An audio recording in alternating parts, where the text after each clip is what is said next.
I need you to take this really big leap of faith. And I know you don't see the other side. And I know you don't understand what's on that other side, but you don't have to. With baby number 2, you're just like, we just cherish every moment. Yes, because it's so fast and it's fleeting. It's so neat to just watch them light up whenever they see each other.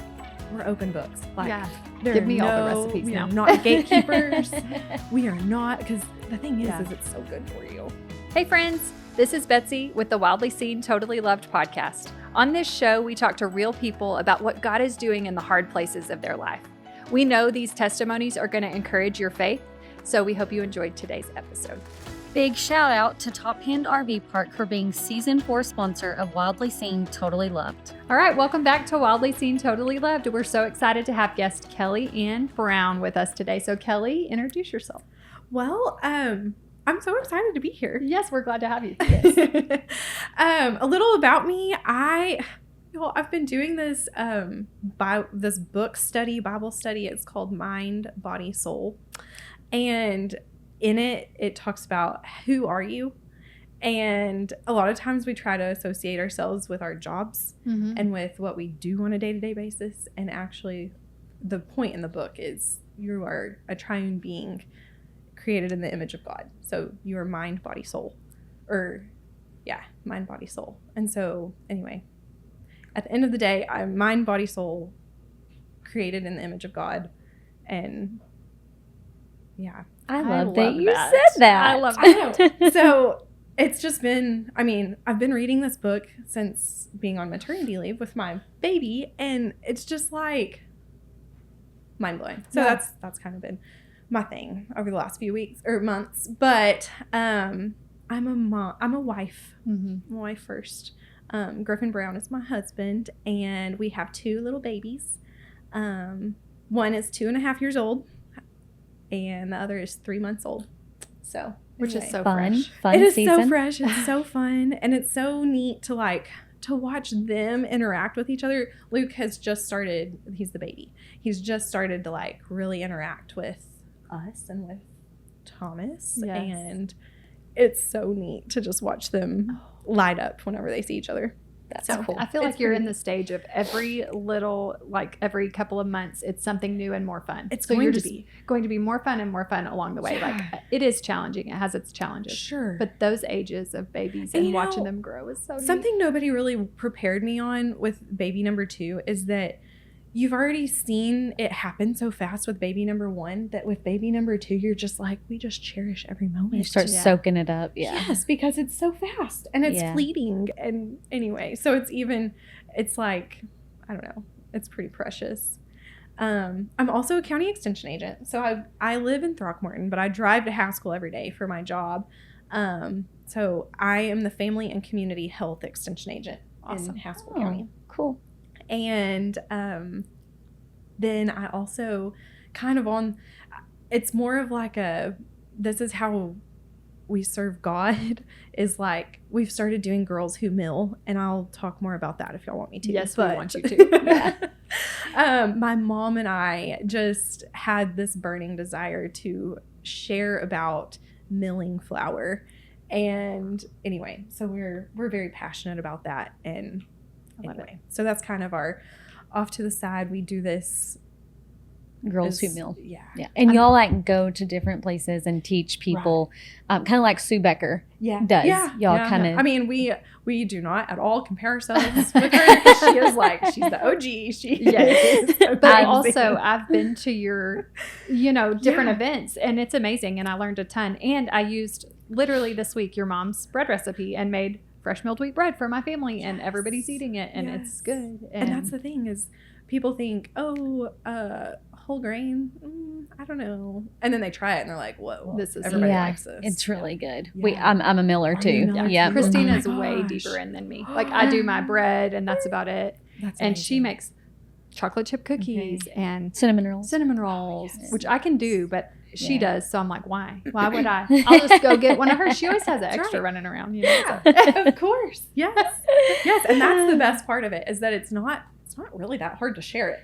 If you can keep it on hand, it's really not that hard to share it. I have a cousin-in-law that I've just been sharing pancakes with lately. And nice. It's just like, it's easy to share because I'm already making them. Yeah. So why not here's share? a few more. Yeah.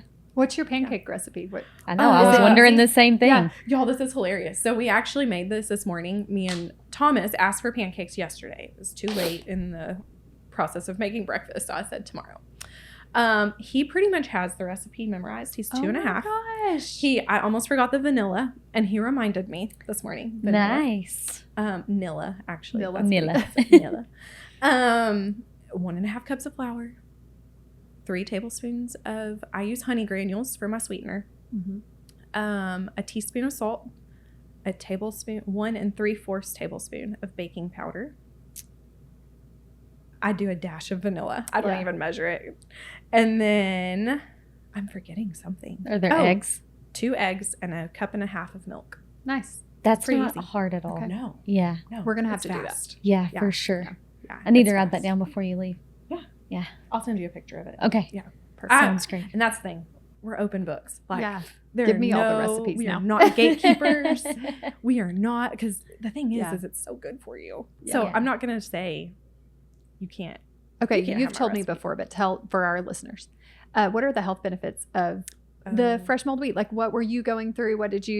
What has specifically benefited yourself? You know, Okay. I mean, I've heard all the big you testimonies, but personal. Sure. And I could talk about this forever and ever. I mean, we could go on and on. So primarily my testimony really in it is that I started out, I had major constipation problems. I forgot that was one of them. And Yeah. I'm like, dang, sorry I made you say that. No, on air. that's fine. I don't care. I share. She I mean, said, we "I'm share it. gonna In front of hundreds of people have known. So what's a few more? You know, You're the best. But it is.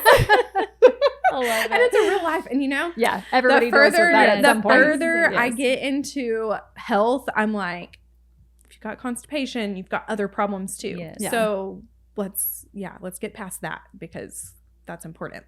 So I actually had started taking antibiotics I had terrible eye allergies. And so I went to the eye doctor and she was like, oh, well, we need to make sure that you don't get an infection. So I went ahead and took the antibiotic, and I don't know where I learned this, but all growing up, I'm sure it was my mom or doctors. I don't know. They said, don't stop taking your antibiotic because if you stop taking it, it won't be as effective. Yeah. Okay. So here I am. Take this antibiotic. I kid you not, within an hour and a half, I had to go to the bathroom like now. And so we're driving home, or actually driving to the ranch in the Panhandle. We're an hour down the road. No bathroom inside. Oh my gosh. Ranch life. Awful. Yes, literally. So I was like, now. So anyways, I think for the next day, I just Flesh. was not actually getting any nutrients from the food I was eating. Anyway, so ever since then though, that was back in probably 2017. Anyway, so ever since then, How did you learn about fresh milk? Yeah. So fast forward, let's see, that was 6 years, 2023, 2022. So mom had breast cancer in 2019. Wow, I didn't So realize she's a that. breast cancer survivor. After that, she was like, there's got to be a better way. Uh-huh. Like I'm low Cleaning on it up. energy. Something's not right. And you can't live like this for the rest of your life, you know? And so we started listening to Dr. Ben Edwards, and he, that helped some, but then he interviewed Sue. And mom, when she heard Sue, she was like, I have to dig deeper. Yeah. And my mom, and we tell this in our presentation, we're like, mom does not spend money. Like, she is very frugal. It's a good thing. She's very frugal. She does not just all of a sudden go and buy an expensive mill. Yeah. So, but we didn't know anybody that was doing this. So there's no way to try it but to do it yourself. So she did. She went and ordered a mill. She calls me and my sister and says, y'all won't believe what I just did, but I just bought a mill. And we were just like, you did what? And she said, yeah, and I have wheat on the way, and we're going to make, I think she was going to make banana bread probably, or muffins or something. And so she did, and she was like, this is wonderful. This tastes wonderful. Mm-hmm. And so she just kept going. And now she was frugal. So she bought the KitchenAid attachment, which is a great getting started, but it's not top of the line. Yeah. Right. So anyway, next thing you know, me and my sister have meals because she was like, it's so wonderful and it's so good for you that you need to do this. You need to do this too. So she, for our birthdays. Anyway, so the rest is history, but not entirely. My other big thing is having Luke. With Thomas, I was so low energy first trimester, and I was milling, but not quite to this extent yet. Yeah. And this time around, I was like, wow, where is this energy? Like, where did it come from? Because I was expecting to be just drained. And, yeah. Anyway, no, it was amazing. And then a lot of people, I breastfeed, so a lot of people talk about like having supply problems, and I've never really had that. Yeah. It could be genetics and a blessing that in that way, but it could also benefit that for sure. I mean, just think about it. It's probably hard to identify every benefit you get from it because you're just getting nutrients. And I think that's the deal, is like your body needs nutrients, and you can talk about this more than me, but the dead bread and like the things we typically use for breads don't have the nutrients in them. Yeah. And so when you think about the vitamins that you're getting in your body and actually being able to absorb those, it has to have effects on all sorts of things. Right. You know? And another thing, after I had Thomas, I remember being hungry, not like starvation mode, but just hungry. I have a few other friends who have recently had kids, and they're like, I'm so hungry. I could just because you're probably so ravenous. Depleted. Yeah. Anyway, and I'm like, I don't really have that. I'm not just like starving. That's the thing about fresh milled wheat too, is you can eat one slice of fresh milled wheat and you're full for a long time. A while. And then if you eat dead bread, you're hungry in 30 minutes. Y'all have to hear this. So I had my meal out the other day. I was doing some stuff. Well, I also had regular flour, because if I'm in a pinch or if I'm making for a bunch of people or whatever, then I have regular flour too. And my wheat seed is low. So it was just one of those seasons where I was like, okay. So I threw together some blueberry muffins, and I used regular store-bought flour, and I put cinnamon in it. So it looked a little darker. So Luke leaves the next morning, eats a muffin, 2 actually. And he's like, I knew that would carry me all day. And so he comes in later that night. He's like, I'm starving. He wasn't going to make it. He was like, I ate fresh milled wheat bread this morning. I was like, what did you eat? I don't have any bread made. He was like, no, those muffins. I'm like, no, they weren't fresh milled wheat. That was just, sorry. And he was like, oh, no wonder I couldn't make it. Because normally he'll tell me like, if you make bread, I can eat a piece of bread and make it all day. And I'm like, okay. My husband's the same way. If he, before he was like, I need eggs, bacon, all the things. And now he's like, oh, you got rolls? I'll just take a roll with me. And it sustains you for a little bit longer. Yeah. Well, quite a bit longer, actually. Yeah. Okay, I gotta ask, I have 2 questions. So many things. I know. One, because I just always, I don't know why I'm a weirdo and I always want to know this question, but I do. Where did you meet your husband? Oh my goodness, this is so funny. So we were at Texas Cowboy Reunion. Yeah. And is that Stanford Rodeo? Yes. Okay. Yes. And we actually I had brought my sister to the dance, and he had brought his cousin to the dance. So we were like the drivers for our younger people in our anyway.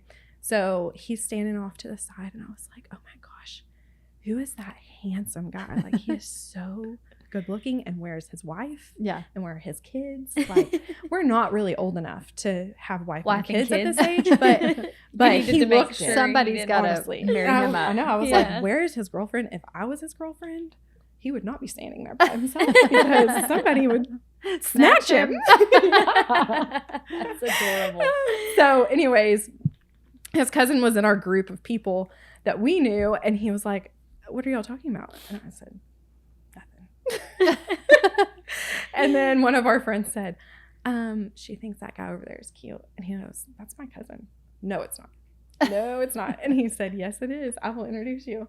So he calls him over. Griff, come here. And we're all standing in a group, and he goes, this is Kelly. Not awkward at all. Awkward. So awkward. And I was like, nice to meet you. Shake his hand. And then didn't introduce him to anybody else. It was so awkward. You're like, thank you for that. Yeah, Thank you. No kidding. So anyhow, we did not start dating in that moment or whatever. We did dance. In fact, our first dance was Faded Love. Oh, I love believe that. Yeah. I love so, that. Prophecy right there, I guess. Yep. But yeah, so later on, we both went to Texas Tech, and then we started dating somewhere along the way, and That's cool. History. Yeah, I love that. That's cool. Okay, so tell us why you love Jesus. Oh, whenever I got this question, I was like, how do you explain that? But I guess when it really just comes down to the peace that he brings. Like, there are so many things that go on in life, but also just in the world alone right now, especially. And it's just, golly, if you didn't have him, I don't know how you do it. How are you surviving right now? Right. Yeah. Right. I agree. Yeah. Or on a day-to-day basis. And it's like, he didn't have to do that for us. Mm-hmm. He didn't have to send his son. He didn't have to do that for us, but he did. And he loves us so much. And it was so that we could be with him today. Like, it was, the original design was that we were just going to get to be with God all the time. But then sin and the things. And now it's like, he knew so much better that we would need him today when we're a mama at home, when we live in this crazy, crazy world we live in, like that we would have to have him and access to him. Mm-hmm. Yeah. We're busy people, and all it takes is a moment. Just pause that moment and just get with him for just a few minutes. Mm-hmm. It doesn't even take long. Yeah, it doesn't. If you let it, it has to be intrinsic. But yeah. That's cool. I love that. I'm glad you said that. Yeah. What's something cool that the Lord's doing in your life lately? There's so many things. I feel like we could just talk and talk. I know. I love it. But I think the biggest thing right now is just being obedient. Maybe he's always asked me to do things and I just didn't have the ears to hear it, probably, but he's working on my obedience so much. And it's anywhere from, hey, Kelly, go make a loaf of bread for that person. Or, hey, Kelly, I need you to take this really big leap of faith. And I know you don't see the other side. Mm-hmm. And I know you don't understand what's on that other side, but you don't have to. I don't know. Do y'all follow Christy Wright? She's part of the Ramsey Solutions Network. Yes. Okay. So she recently quit her podcast, I don't really know what all she quit. I haven't looked that far into it. But the other day she posted on her social media, that was the podcast episode that I listened to, was that she was quitting. I was like, oh my gosh, I was just about to start listening to you. Anyhow, she just posted sometime in the last week that she was reading in John chapter 6, and it was talking about the 2 fish and the 5 loaves. And she said, I've never really thought about this before. I've always thought about he fed 5,000 people. But y'all, I went and looked. It's more than 5,000 people. Yeah. It's just 5,000 men. Yeah. It's not just 5,000. It's so many more. Like, we don't even know how many more. And at the end of it, they gathered 12 baskets full of bread. 5 loaves don't fit in 12 baskets. So no matter what that leap of faith that he's asking you to take, remember, he's going to fill your basket double plus. So double plus. That's cool because 10 and 12. Yeah. So it's just, anyway. So that, I think I am preaching to myself here, but take the leap of faith, because you don't know. You're not supposed to know what's on the other side, but it's going to be so much better, so much bigger. So much bigger. I probably needed to hear this one this morning. Yeah, no kidding. Very specific to some things I've been thinking through. Well, I hesitated to even go into that, but anyway, I'm obviously not giving very many details. But no, it's you're just good. like, yeah. But I love that he's asking you to be obedient in little things and big things. You know. Yeah, and I think it's everybody. You know, one Sunday, I think he'd already been working on me to be obedient, but then one Sunday, our pastor, this was back probably in January, he was like talking about obedience, and I was, squirming a little. That was right here, and I felt it, and I needed that. Yeah. So it's kind of a kick in the pants. Hey friends, Christina here. Betsy and I want to thank you for joining us on this journey of the Wildly Seen, Totally Loved podcast. Before we get started today, we just wanted to remind everyone that this ministry is supported by listeners like you. Would you be interested in partnering with us today?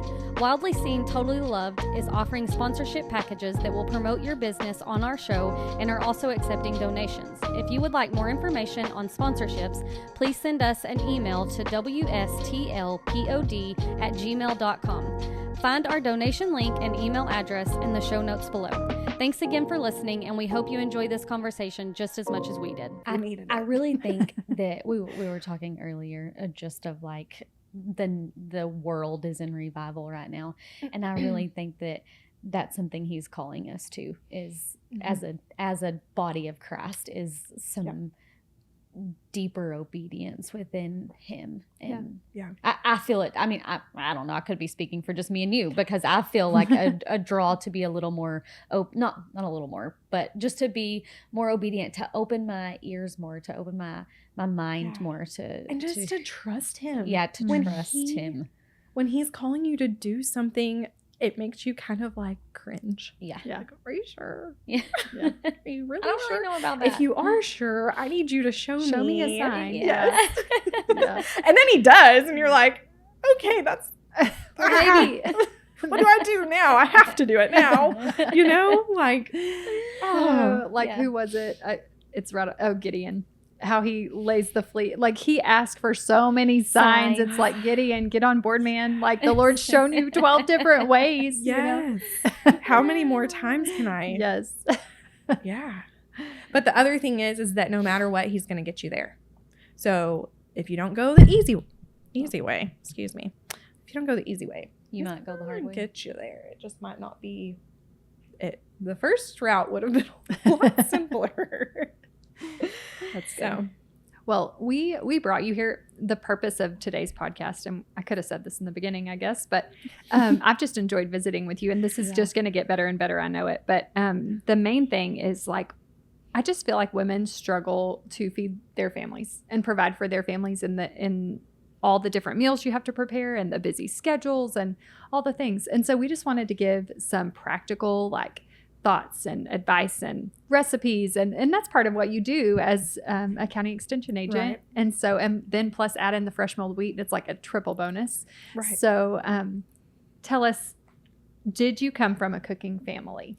I did, and I would even say that no matter where you are in your like cooking journey, just know that you can't compare your cooking journey to someone else's, because yes, I did grow up in a cooking family. Like, not only did I grow up in one, my mom grew up in one, her mom grew up in one. So generationally, this has been passed down.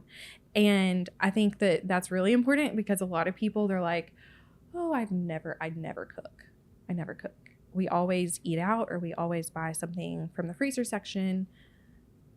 So that's first and foremost. But I would even say, fast forward, I'm 31, so 30 years, I would even say my mom cooks even more now than she did when we were growing up. Yeah, wow. And I just mean cooks even more now from scratch, even more from scratch than she used to. Yeah. And that in part is because of the bread, but also listening to Dr. Ben and learning shop the perimeters. Yeah. All those interior aisles, those are so full of junk.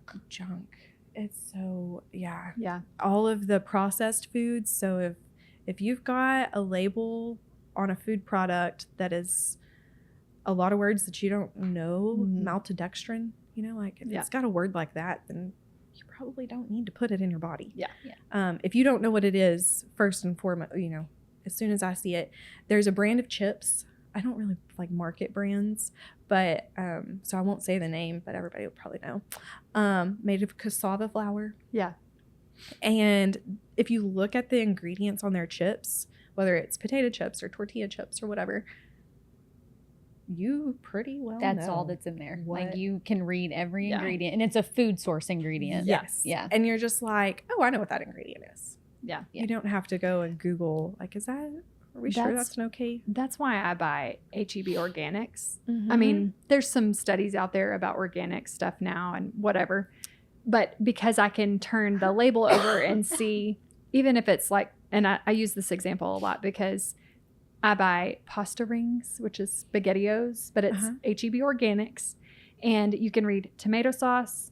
There is some sugar, but it's sugar. It's just sugar. You know, it's not any kind of like corn syrup. Yes. Whatever. So it's tomato sauce, sugar, organic pasta, something. I mean, it's very much. Yes. I can read. There's about 6 ingredients, like paprika and I'm like, I feel so much better about opening that can because I don't see a metallic glaze over the top of it, you know? And so I know I can open that and feed it to Ren. And if that's all she got, then hey, that's way better than a SpaghettiO, you know, with a bunch of junk in it.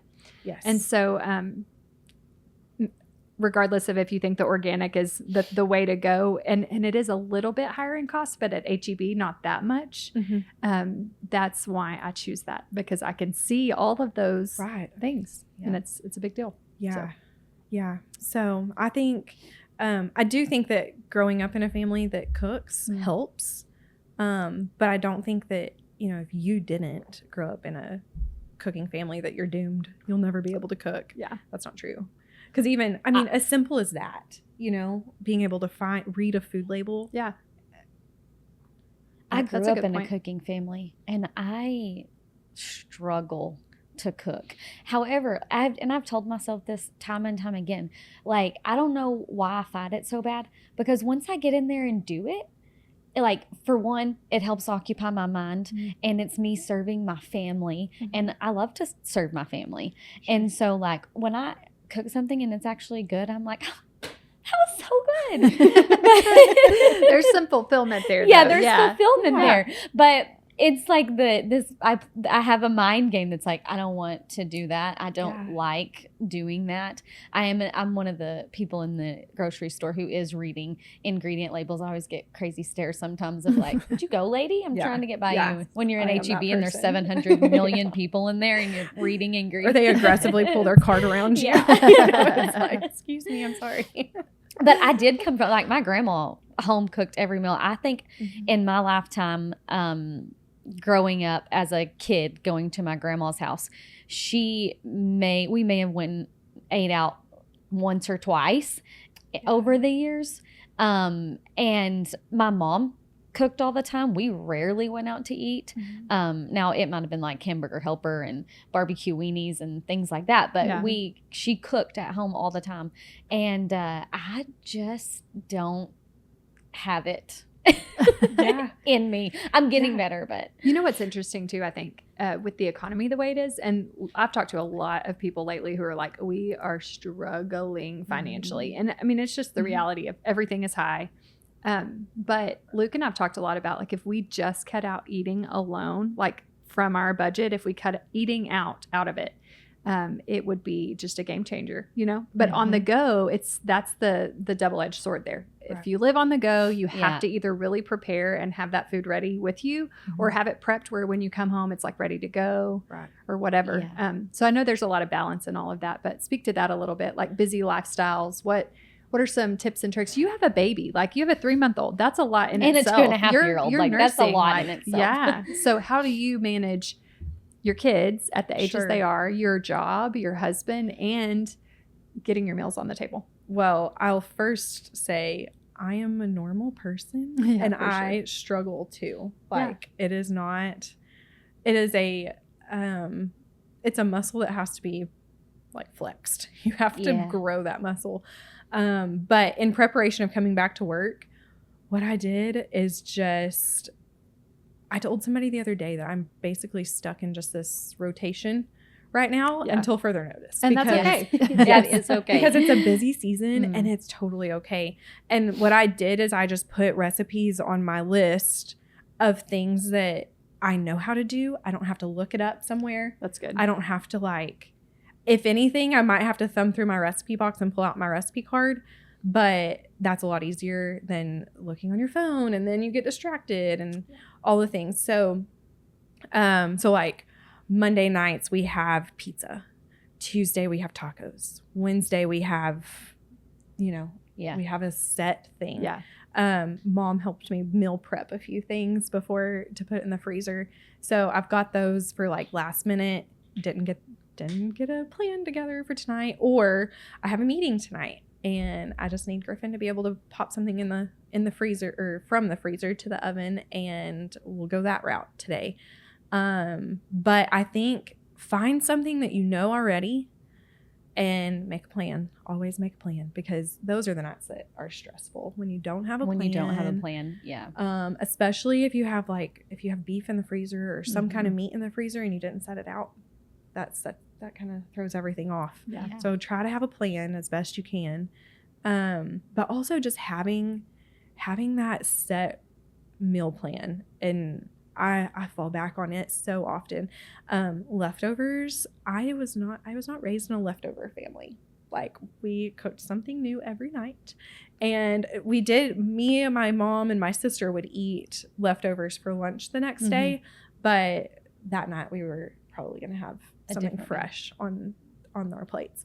And my husband grew up very different. He's one of 7 kids, and so they loved leftovers and they over prepared. Also, there were 4 boys. Yeah. So I can only imagine. I can't even imagine. I was thinking about when we were preparing for this, I was laughing because I was like, you better get ready, because you're planning to feed boys. Like, you got 2 boys, and that's a lot of food compared to 2 little girls. It is. We even kind of joke. I don't know if my dad knows that we joke about this, but he's kind he of will like, now. He will now. He just kind of like eats like we did, He might eat a little bit more than us, but really he didn't. Yeah. Just eat a ton of food. Yeah. Whereas my husband is like, wait, we're out. And my mom was always, like I said, we weren't a leftover family. So she would prepare enough food for us to have that night and whatever we needed for lunch. And that was it. Yeah. And Griffin's like, wait, I was planning to eat this for 3 days. Like, what are we?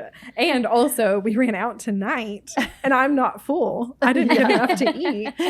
And so that's been a really big growing thing for me as a wife, because I just wasn't prepared to have just add an extra pound every time. Extra pound of ground beef. Yes. Yeah. So I know I'm in for it. So what was your favorite meal growing up? I feel this, I don't really know how you're going to take this, but it doesn't matter. Steak. Yeah. I loved steak. Yeah. Like I said, we didn't do a lot of things from scratch. So Kraft mac and cheese was my favorite. Yeah. And I loved it even better left over. Interesting. I don't know why. That's weird. Did you pour milk on it to warm it up, or did you put water in it to warm it up? You just warmed it up. And it's thicker afterwards. Yeah. Second round, it's thicker. I don't know. I don't know why my sister and we debate on that. She's like, no. We always were taught, like, you can have mac and cheese the next day, but you got to pour some milk in it, and it helps it get a little bit more milk, like cheesy-ish and creamy again. Yeah. Yes. But also my mom, nutrition. So we never had 2 carbs. Yeah. We always had whatever carb and then greens or whatever. So she never did macaroni and cheese and mashed potatoes at the same time, but I loved her garlic, cream cheese, creamy mashed potatoes. Oh my gosh. Yum. So yummy. Sounds good. So those were also a favorite. And then carrots, steamed carrots, and she'd usually put like sugar and butter on them. Yeah. So my grandma made those, and yes, that was a favorite. So good. But also none of those things were always on the same together. plate. Yeah. So also, If I had a perfect meal, that's what it would look like as a kid. That sounds good. Were y'all's families like where you had to have a dessert at every dinner, or was that like that's just my grandma?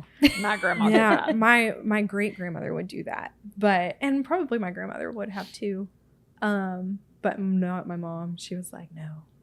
Yeah, we had Little Debbie's. Like you could grab a Little Debbie afterwards. Yeah. So, which that's when Little Debbie's. I think when we were growing up, I'm older than you, of course, but when we were growing up, I think Little Debbie's had less processed food in them. I think so too. I think they were. I think well, y'all talk about this too, but as flour got processed and bleached, it's probably been stripped several different times of more and more nutrients. Sure. Yeah. You know, Sure. And more, they've got all the science experiment going into our food. And so they've learned if we add this ingredient, then we can make it last longer. Yeah. So shelf stable foods go into that a lot too. Yeah.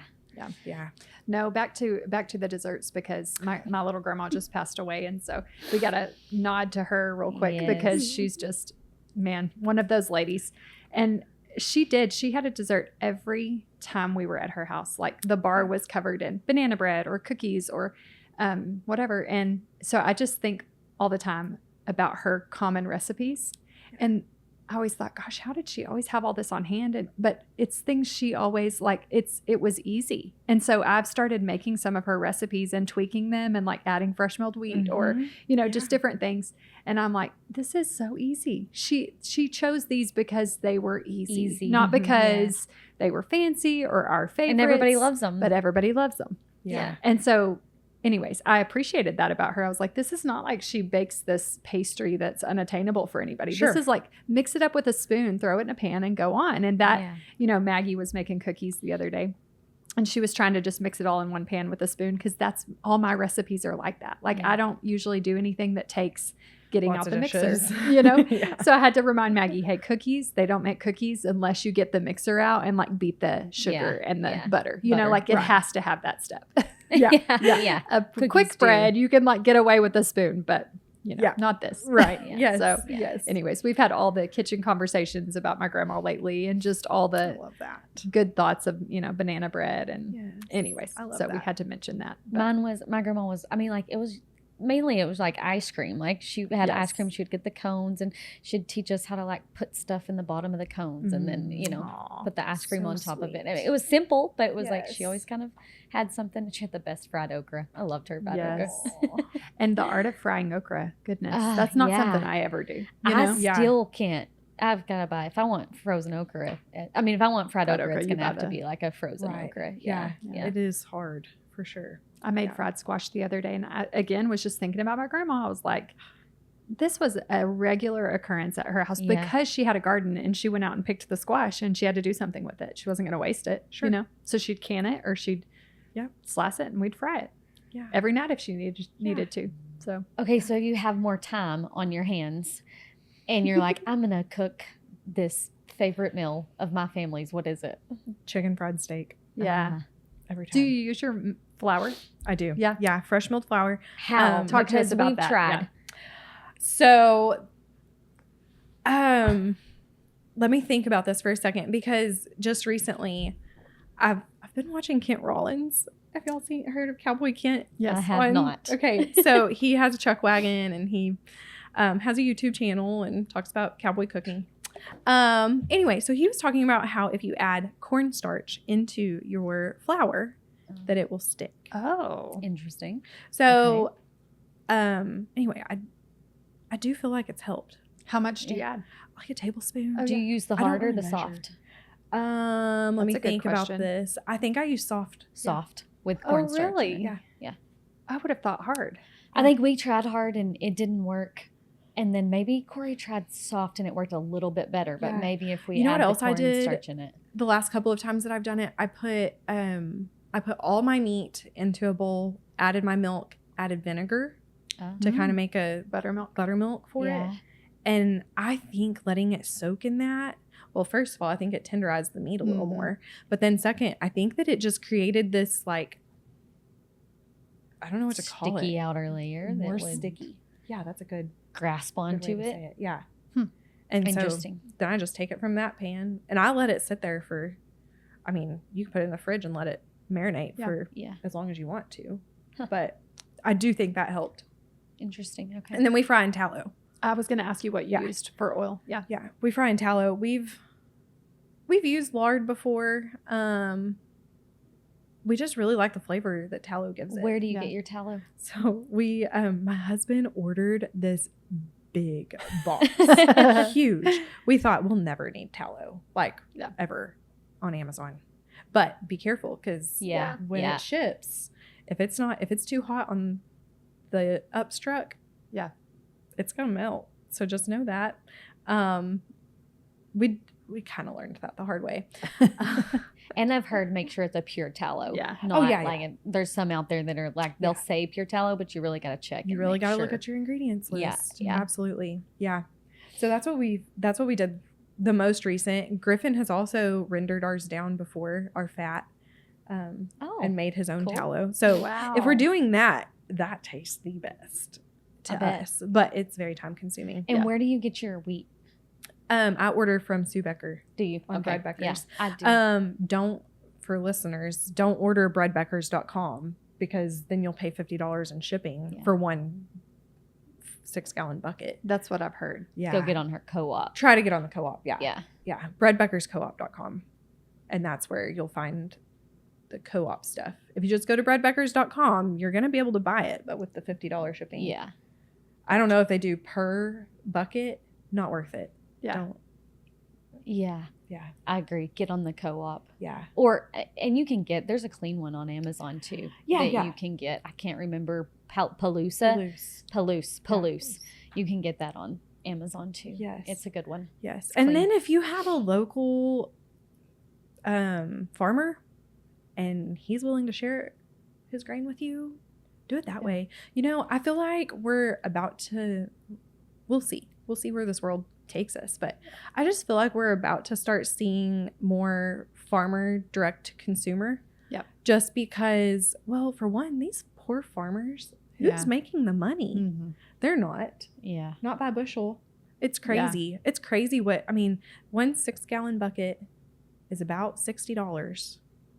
And 1 6-gallon bucket is, I believe, a bushel. Wow. So if we're paying $60 a bushel, I guarantee you the farmer's not getting what they need. No. Interesting. Yeah. No. So anyway, if everybody will get their mill, yes, then we will be, and there's scripture about that, about having your own mill. And I wish I had it memorized, but basically it says that if you take a man's mill, you will be basically killing them. And if you think about what they've done to our wheat, it's making us sick. Very interesting. Yeah, that you can't trade a mill. Like, don't take a man's mill for trade. Yeah. Yeah. Because it's like basically taking their livelihood, their life. Yeah. Huh. Yeah. Anyway, so if everybody will just go get their mills, we can probably put the farmers back into business. There you go. And I don't know. Well, you notice solving the world problems today. Yeah. You do notice a trend in like growing your own food again. You know, there's people are homesteading. They're, you know, I know a family who has literally sold their house in town, bought a place outside of town, and have started a homestead. It's happening everywhere. Yeah. And social media. Yes. You watch social media. All these influencers are doing it, which inspires those of us who are not influencers and think that we need to go do that too. It's grassroots. Yeah. If you look back 4 or 5 generations from you've probably got homesteaders of your own. Yeah. Yeah. In your family line. Yeah. That's and going back to my grandma, I think of her garden. Like, she had a massive garden and she tended it all the time, and she had chickens, and I've seen her wring a chicken's neck and prepare it to eat. Yeah. That's amazing. That's what they did. You know? Yeah. And I guarantee you it was a lot cheaper to do. Well, I don't know. In today's world, but then, Right. Yeah. You're right. It probably, but also you've got to count the cost of feed, but also even the cost of like buying a cheaper chicken at the store. What kind of product are you really getting? True. compared to like what you've put into this chicken, nutrient wise. Yeah. So it's a double-edged sword. It's like, what are you going to pay for? Are you going to pay for a good food source, or are you going to pay for medicine later to I almost said that earlier. I mean, yeah, it sounds expensive to go and buy the more nutritious foods at the grocery store, but you're going to pay for it somewhere along the way. If you don't, and even, but I was listening to a podcast the other day, and they were talking about how expensive it is to eat real food, or go and get a $1 menu item. And then they started talking. They're like, actually, it's not a $1 menu item anymore. No. And if I do go buy that, it was one meal. Whereas if I bought $6 worth of groceries, the nutrient benefit, the how many times I can eat. Anyway, cost for cost, it's really not. It's really not more expensive. More expensive. Yeah. I think it's true too. Like all of this, I love talking about all this, but also there's women who hear this and are like, oh my gosh, I'm failing. I'm doing this wrong. How do I even start? Where do I start? And so I think it's simple. Like start just making whatever changes you can. You may not be able to buy a meal today. Well, let's just say, talk to us. Let's say that your family, y'all eat out, or let's say you go get takeout and you bring it in. And everybody comes, fixes their plates, and then they go off on their merry way and go eat their food wherever they want. If you're that family, step one, everybody's around the dinner table. Yeah. That's your step so one. Good. Don't change. Don't, because that makes it even more overwhelming. Let's change everything. All at once. One step, baby steps. So if you're the family that's not eating as a family, if I could say anything, preach that. Yeah, that's so good. Save America. It's get the families around the dinner table. I love Come on, Kelly. That's good. Yeah. I mean, if we really want to look at the institution that needs the best cleanup, it's our families. Come on. And I'm passionate about that, y'all. Yeah, I just have chills. I know. I do whenever too. I say it. Our families have got to get back around the dinner table. Yeah. And I know that I am a family and consumer sciences education professional. I know that some of that comes from there, but it's deeper than that. It's watching. I go into the schools and do educational programs. It's probably been 2 years ago now. And I was working with a group of 5th graders, and I asked them, how many of you sit around the dinner table with your families and eat?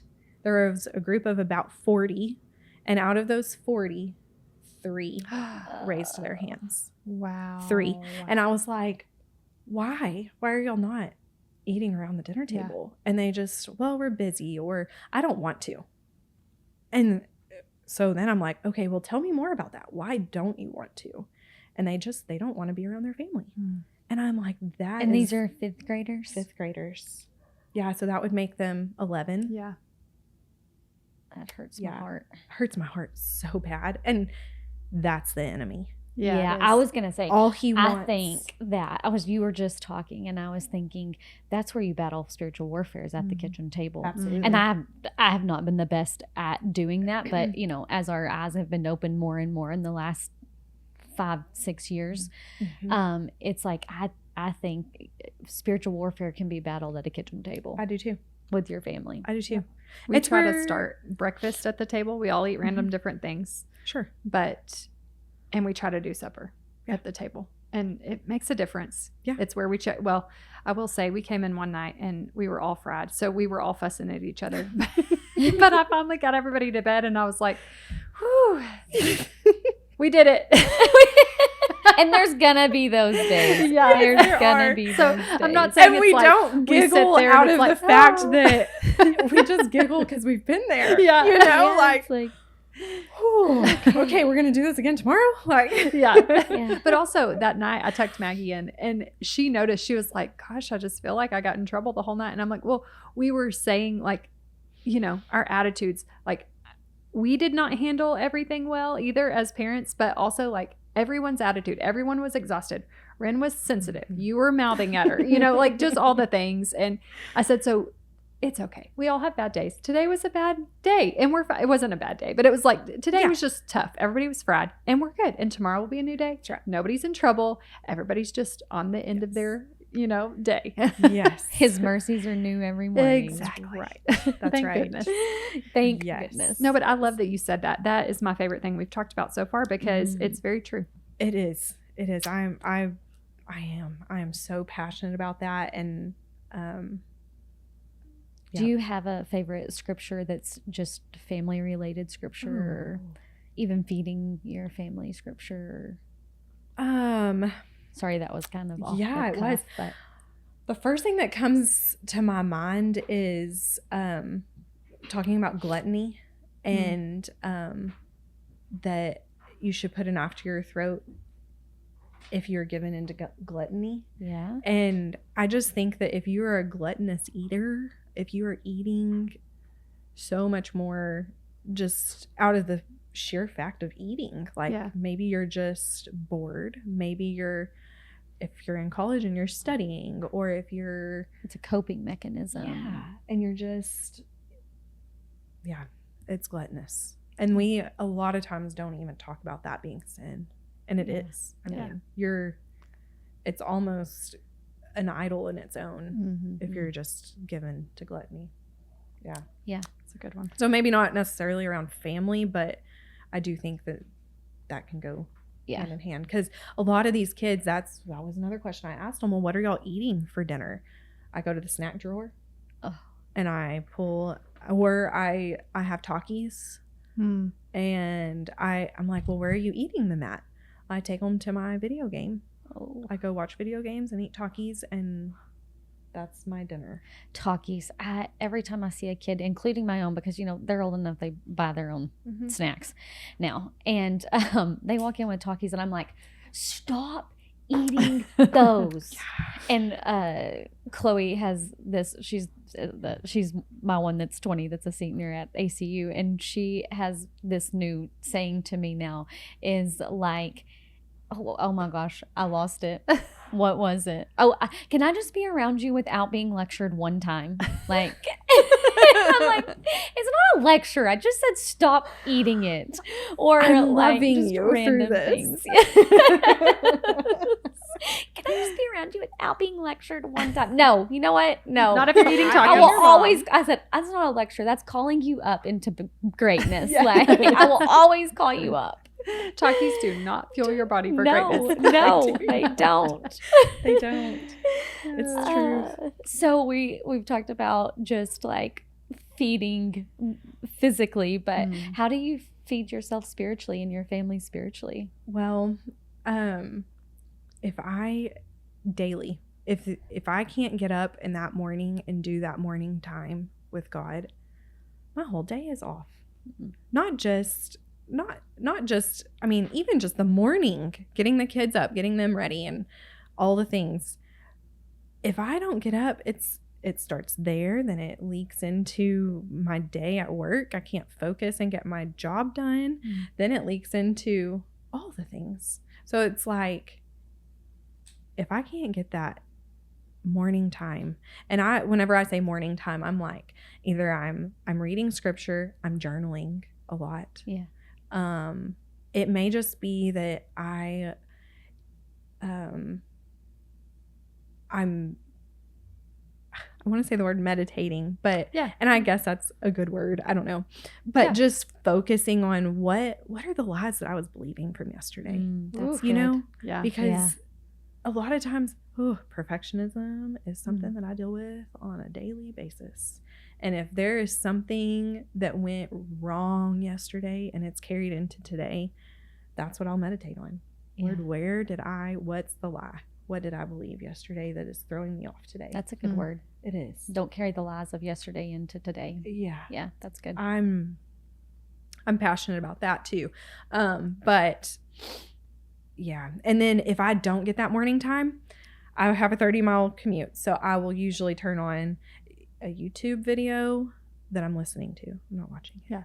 Yeah. Okay. Or a podcast episode if I can find whatever it is. And usually God will just bring it. Yeah. Whatever it is. And it's like, that's from 6 months ago. Oh, well, or 3 years ago or whatever. Apparently I needed that today. And I did. 9 times out of 10, I did. That's cool. And if I didn't, then it was because somebody else, I would come across someone else that day that needed, it's like, oh, that's why I needed to hear that this morning. Because at the time, it just felt like, I don't know where this is where left that field came from, today. Okay, Lord. But yeah, worship music in the mornings. Griffin has started praying with our kids at night, like when they go to, or when Thomas, our 3-month-old, is not doing this yet, but when Thomas goes to tell him good night, Griffin will pray with us before I take him to his room. And so that's been really sweet to watch and get to grow in that area too. That's so cool. Yeah. Gosh, I love this. I love this. We've bounced around. We've got this great list of questions and we've hit them all. But I do want to go back and touch on one thing before we kind of move to wrapping it up. Would you tell us about your grocery shopping? Do you have any tips, tricks? Do you do online shopping? Do you shop? Do you have a specific store? Talk to us about it. Do a little bit of everything. Especially with maternity leave, I was online shopping all the time. Just all I need to do is pick it up and go. And if I do that, I really stay a lot more disciplined on what's going in the basket, budget wise, or even nutrition wise.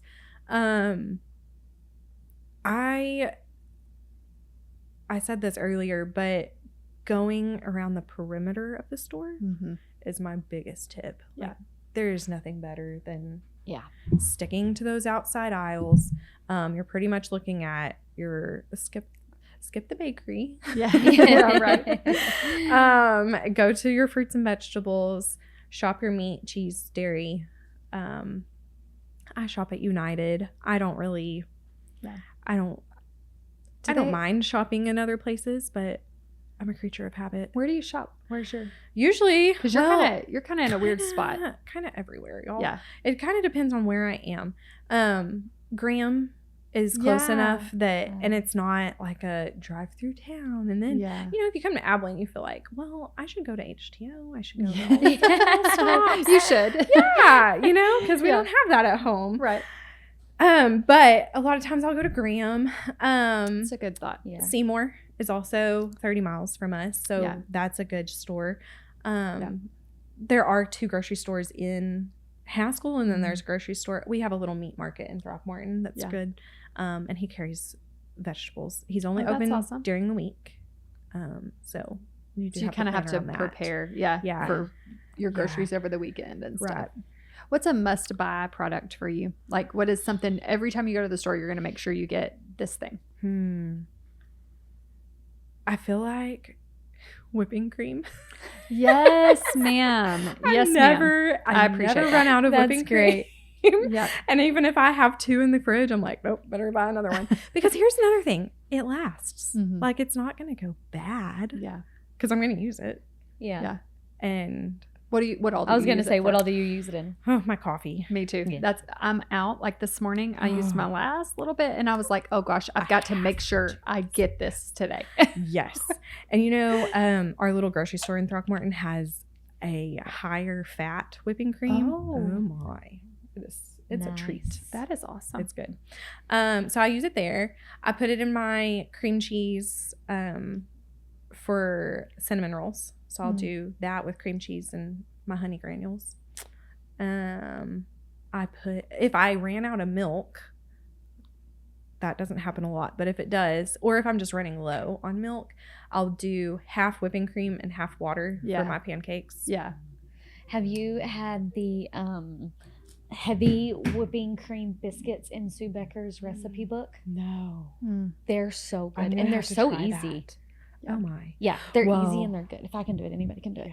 If I can add whipping cream to anything, actually the other day I was making roasted potatoes. I was like, it probably would be good. So I should. Yes. So I bet it was added good. some. Yeah. It was great. And then I also, the other day, Mom and I, when we were making meals for the freezer, she said it was a enchilada stacked enchiladas. And she goes, I said, pour some of this in there. And she goes, well, how much? And I said, to your heart's content. Like, what kind of question is that? To your heart's content. So anyway. What's a favorite recipe that you use? Like go to? It could be anything. So favorite to eat lately has been those enchiladas. Yeah.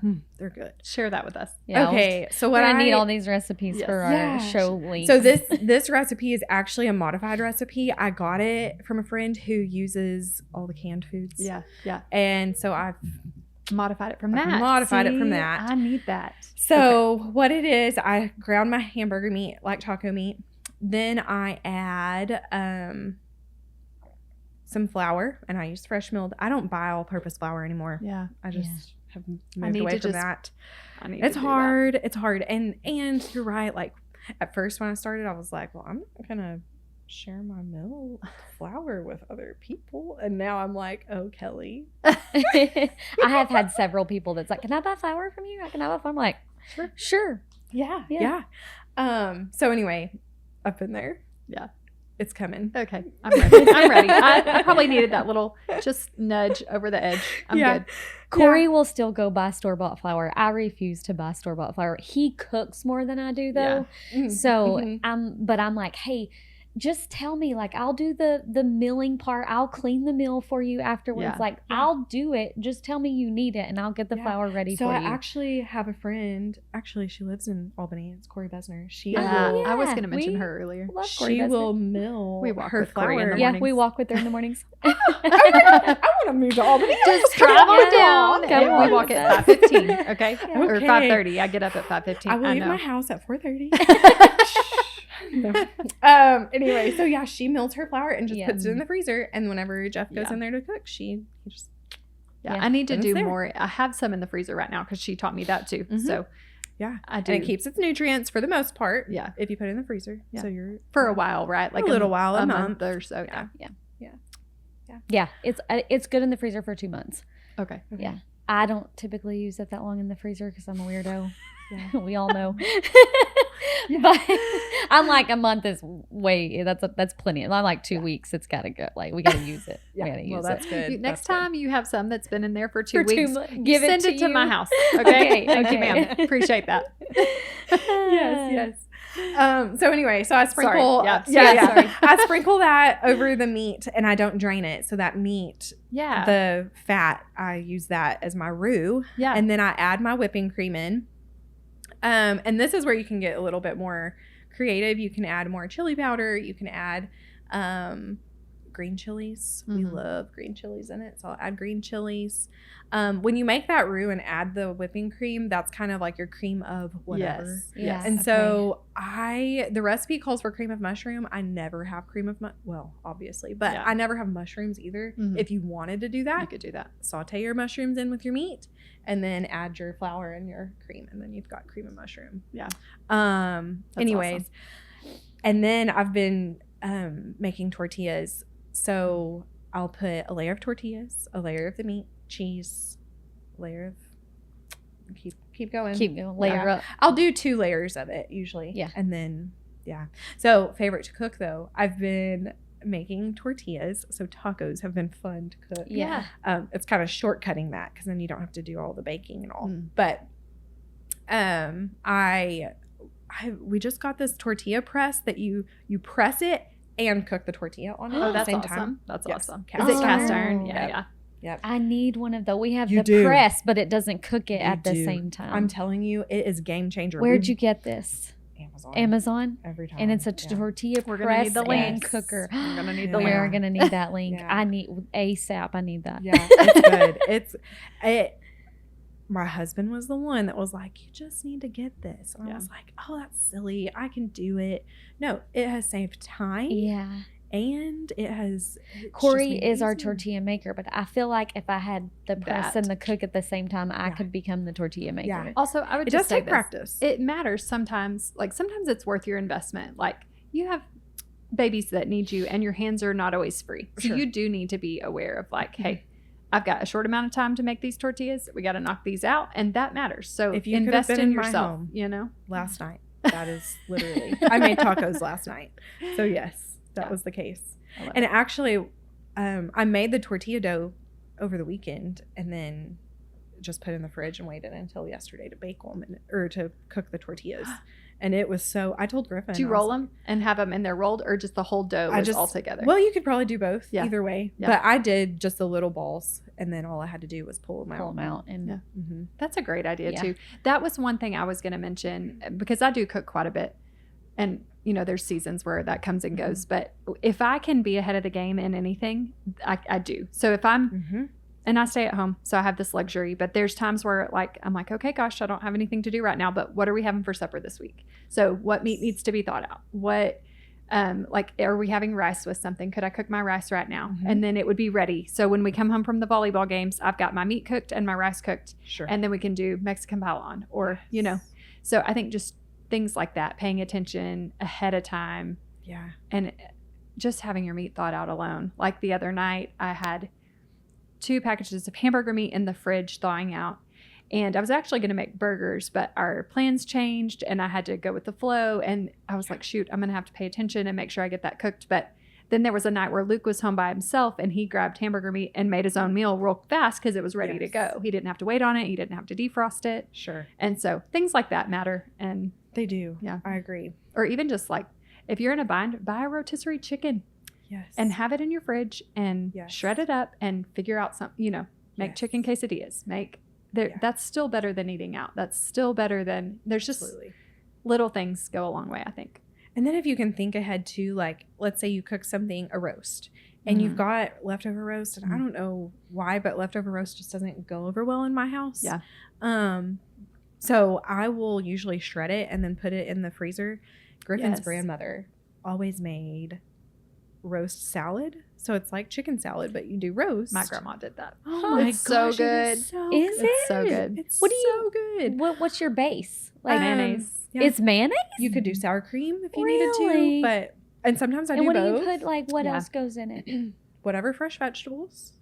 I've done. So it's literally pickles, like a chicken salad. Fried, you put pickles in it. Celery. I'm just pickles, trying to find tomatoes, this flavor in my mouth. We didn't I do add ranch anything. packet seasoning. I do. That is the one thing that I do have on hand. Just ranch packet seasoning. Yeah. They have a cleaner one at Natural Grocers. I need to just invest in that because ranch is like literally not good. Yeah. It's hard. It's hard. It is. Don't get me wrong. I say not good. I have them in my pantry too, and I use them. So So, but here's the thing: all transparency. Well, if you need me to tell you what are the bad things that I have in my home, ranch packet seasoning. And we keep ranch and we keep mustard. And we didn't make all these changes overnight. That's another thing. Like, it's okay if you're still processing. I didn't include this in my testimony earlier, but my husband was so sick. So sick 5 years ago. And we had to make, it was overwhelming. Yeah. The changes we had to make because he was so sick was so overwhelming in the moment. And now it's kind of just second nature. Mm-hmm. It did take a lot of overwhelming time, especially as the sole food provider in your home. Yeah. It was overwhelming to think, okay, we can't use corn. We can't use, at that time, we couldn't even use flour. Wow. We couldn't, there were so many things. It was overwhelming. Yeah. It really was. So if you don't have someone that's that sick, count your blessings and start making the small changes so that you don't end up there one day. Yeah. And that's a cool thing too, is just like every month take something away. I've heard that method before. Like, or if you're drinking Dr. Peppers, ditch a Dr. Pepper and then or maybe you have 2 a day. Yeah. Go to 1. Just cut to 1. Yes. And what I always tell people whenever I'm doing my programs, especially if I'm working with adults, they don't want you to take away their candy bars or their Cokes or their sweet tea or whatever. And so what I always tell them is, I'm not here to take those things away, but what I want you to add is your water. Yeah. Add the water that you whatever your water requirement is, 8 cups of 8 ounces every day. Add that in. and add in your fruits and vegetables. Still have your Coke, still have your vegetables, but add those 2 things in, and likely what's going to happen is you're going to start backing off on the Coke. Yeah. That's a great. And I tell you what, when you quit drinking soda for like you get rid of soda and you take a drink of it like several months down the road, you're like, what in the world is that? Like that's true. Yeah, syrup and carbohydration. Like I don't know. That's the wrong word, isn't it? Carbonation. But it was like extra. There is carbohydration or carbo. Okay. Carbohydrates in it. But yes, carbonation too. Yeah, it's all of it. All of it. Yes. So, okay, Kelly, we're going to wrap it up. I don't want to. Yes, I just feel like we could talk for 2 more hours. But this is a question I have. Would you give us some advice for the woman who's overwhelmed, or the woman who might not know where to start in her kitchen, or who doesn't love cooking? Like, give us some encouragement to take a step today towards preparing and taking care of our family in the kitchen. So if you're getting food on the table already, maybe it is a packaged product, just start with 1 recipe. It's good. Just 1. Like, not if you're making Hamburger Helper, maybe that's the one that you need to figure out. I have a good recipe for that too. Yeah. That's not out of a box. Yes. And you need to share that one. I will. Because it's good. It's good. And so then in the same note, I love that. I love your simplicity, of this, because we can do things, little things at a time. That's right. More than we can just throw ourselves in that panic, Yes. But spiritually, what's one thing that you would encourage women in today as they prepare and provide for their family? Married women, start pouring into your husbands. Wow. Yeah, that's good. Start pouring into them, because they are your spiritual leader in the home. And if they're not acting like a spiritual leader, start pouring into them. That's how you're kind of in the background. He is a representation of how you're feeding him. And if you're not feeding him well, it's going to be evident in how he's living. So, wow. Although you don't have to be a vocal leader, in a way, you are the leader too. Like, in the back burner. Look at Titus 2. Yeah, read Titus 2. And if you're not a married woman, start, just read Titus 2 and figure out, let God talk to you about where he needs you to be moving. And if that's in your own personal life, it could be with the job that you're doing. It could be with the people that you work with, whether it be your job or in your church or whatever friend group you're in. But I would also say invite the Lord into your, this is outside of like spiritually feeding your husband and everything. But I was just thinking like cooking for your family and everything, like invite the Lord into your meal prepping for the week, of like your recipe planning. Invite the Lord into whenever you step into that kitchen to cook. I'm saying that because turn some worship on, because that helps me get through. And then those are the days that when I get done cooking and I'm like, oh, I served my family today and I feel filled up. That's because I invited the Lord in. Yeah. You said that earlier and I was like, yes, that. And whenever you feel like, oh, I don't want to do that, that's the enemy. Like he doesn't want you in there to be feeding your family, because you are feeding. Yes, you're feeding them physically, but you're feeding them spiritually too. Yeah, it's so good. I'm going to read Titus 2 for us. Promote right teaching. Titus chapter 2. As for you, Titus, promote the kind of living that reflects wholesome teaching. Teach the older men to exercise self-control, to be worthy of respect, and to live wisely. They must have sound faith and be filled with love and patience. Similarly, teach the older women to live in a way that honors God. They must not slander others or be heavy drinkers. Instead, they should teach others what is good. These older women must train the younger women to love their husbands and their children, to live wisely and be pure, to work in their homes, to do good, and to be submissive to their husbands. Then they will not bring shame on the word of God. In the same way, encourage the young men to live wisely. And you yourself, Titus, must be an example to them by doing good works of every kind. Let everything you do reflect the integrity and seriousness of your teaching. Teach the truth so that your teaching can't be criticized. Then those who oppose us will be ashamed and have nothing bad to say about us. Slaves must obey their masters and do their best to please them. They must not talk back or steal, but must show themselves to be entirely trustworthy and good. Then they will make the teaching about God, our Savior, attractive in every way. For the grace of God has been revealed, bringing salvation to all people. Let's say that one more time, because I feel like this world, we talked about this before we started recording. Mm-hmm. There is a hunger for some peace in a world that is crumbling. And so that peace is in Jesus Christ. Yeah. And so we're going to read this scripture one more time. Titus chapter 2, verse 11. It says, for the grace of God has been revealed.